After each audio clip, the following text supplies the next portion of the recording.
Nämä ovat erämaita, joiden uumenista Iijoki latvavetensä ammentaa.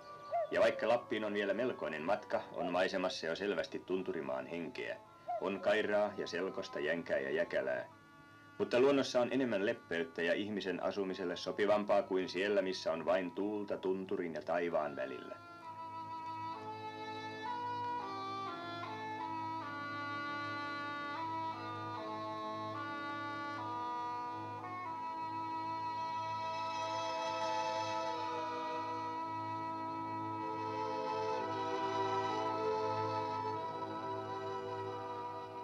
Niin, täältä se alkaa Iijoki, suurten lohien, miljoonien tukkien ja vuosisatojen takaisten eräreittien väylä. Monen ison altaan vesiä kuljettaen Iijoki kuin katkaisee Suomen, laskeakseen viimein leveänä kymmenä Pohjanlahteen. Näköala Taivalkosken pyhitykseltä on totisesti reppuvaelluksen arvoinen.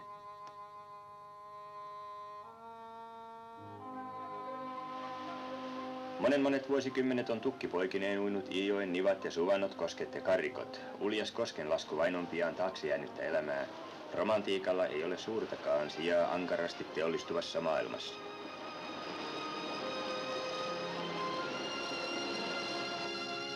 Täällä tapaa etelästä tuleva rautatie jokivarren, tuo tulijan Taivalkoskelle, josta polut erämaihin alkavat, pohjoiseen, itään, länteen. Taivalkosken maisemissa on varaa valita.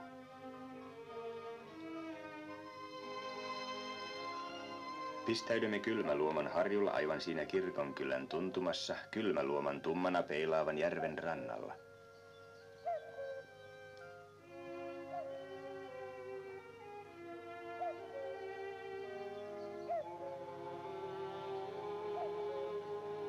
Jokivarren tuntumassa on monia viihtyisiä leirintäalueita, niin kuin tämäkin Kolmiloukon lammen paikka aivan Oulun Taivalkosken maantien vieressä lähellä kirkonkylää. Taivalkoski on nouseva kunta, joka hyvää vauhtia on kehittymässä koillisen talousalueen keskukseksi. Uutta maata raivataan tulen avulla.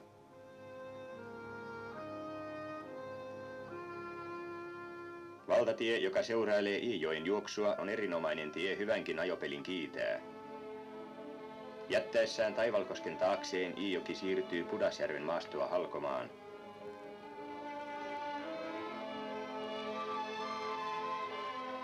Pohjoiseen horisonttiin kohoaa mahtava isosyöte, pyhityksen kanssa maan eteläisimmät tunturit, keskiyön auringon näköalapaikat. Ja täällä tapaa eteläisimmät porotkin maisemassa, joka talvisin on mitä loistavinta hiihto- ja mäenlaskumaastoa.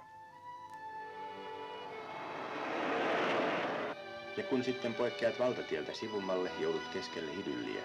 Maalauksellisen kaunis kirkko, vanhat kirkkotallit ja aitat, vallan erikoinen puuaita kirkkomaan ympärillä. Näkymä kuin kaunein maalaus 1700-luvulta. Ympärillä laajalti erämaata Joenetien tuntumassa nykyaikaa. Pudasjärven taipaleen harjua.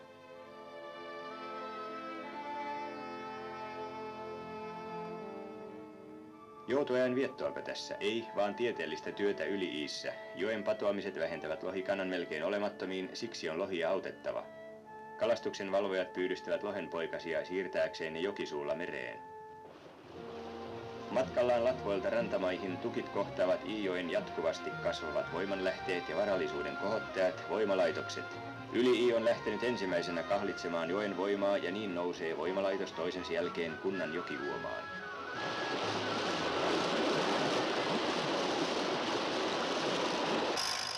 Yli-Ii on voimakkaasti nouseva kunta, joka samalla kun se rakentaa tulevaisuutta varten kouluja, asuntoja, teitä, vaalii myös vanhoja perinteitä säilyttämällä entisaikojen kulttuuria.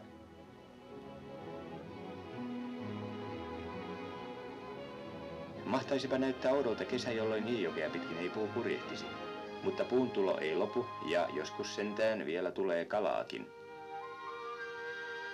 Kulteella pyytäminen käy vielä, siika- ja lohenmonkalle voi hyvinkin joutua kovimmatkin pyrstöniskut kestävään jokinuottaan.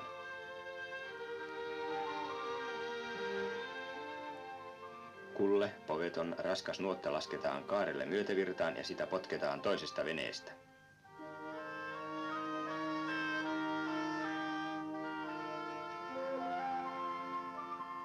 AK:n camping-alueen hyvälöylyinen sauna. Yli-Iin Karjalan kylä kertoo historiallisia tarinoita savokarjalaisesta yrittäjäjoukosta, joka sodasta ja tuhosta, viljan puutteesta ja työnsaannin vaikeuksista huolimatta on kauniin jokensa rannalla pysynyt ja vaikeudet voittanut. Vajarinkoski on kaunis retkeilykohde, joskus tulevaisuudessa sekin kehrää padottuna sähkövoimaa teollisuudelle.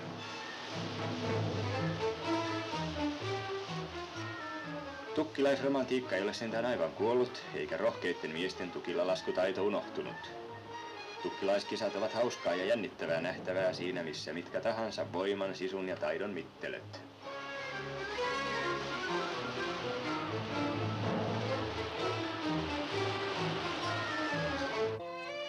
Vain parikymmentä kilometriä Yli-Iistä myötävirtaan saavutaan yhä levenneen joen suukuntaan Iihin. Täällä ei ole enää erämaita, mutta kyllä retkeilijä täältäkin vaelluspolut löytää. Ja helpostihan etelästä käsin Iihin osaa, siinä se on puolivälissä Oulua ja Kemiä, komean maantien kupeessa rautatienkin.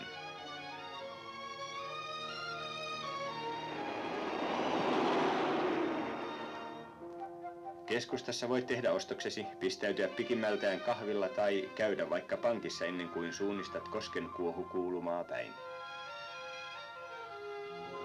Ja täällä edelleen, keskellä kylää ja maantien tuntumassa, Puodinkosken rantatörmällä camping-alueen lystikkäissä satumökeissä varmasti matkan jälkeen uni maistuu.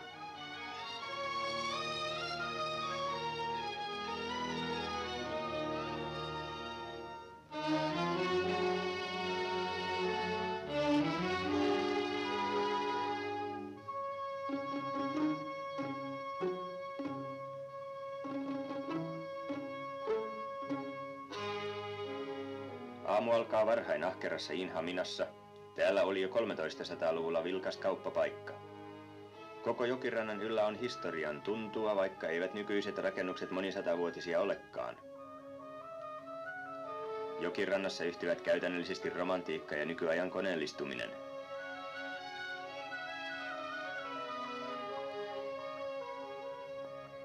Vanha piiskausmänty kertoo menneiden aikojen oikeudenkäynnin tehokkuudesta.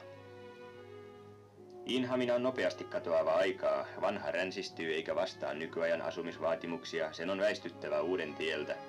Mutta vielä täällä tapaa mukavia vanhoja tarinainkertojia, jotka huumorin pilke silmäkulmassa ovat valmiit vastaamaan uteliaimmankin matkailijan kysymyksiin. Kauniin kirkon vieressä on tarunomaisen sissipäällikön Pekka Antinpoika Vesaisen patsas. Iin kotiseutumuseo, entispolvien aikaansaannosten tallettaja. Eräs merkittävä muistomerkki tämäkin, Suomen vanhimman höyrysahan Kestilän tulisahan taiteellinen savupiippu. Koski antaa tai ei anna saalista, mutta lippoaminen haavilla on ikivanhaa askarrusta, jännittävää ja arvaamatonta.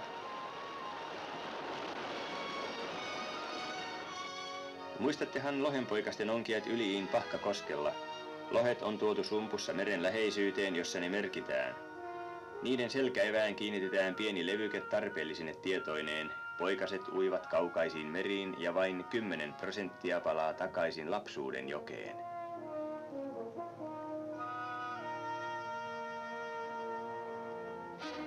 Lohta ei pysty ensikertalainen oikealla tavalla kestävästi ja maukkaasti säilymään, ei pysty vielä toiskertainenkaan. Iissä tämä taito on ikivanha, satojen vuosien aikana koettu ja vieläkin joidenkin hallinnassa.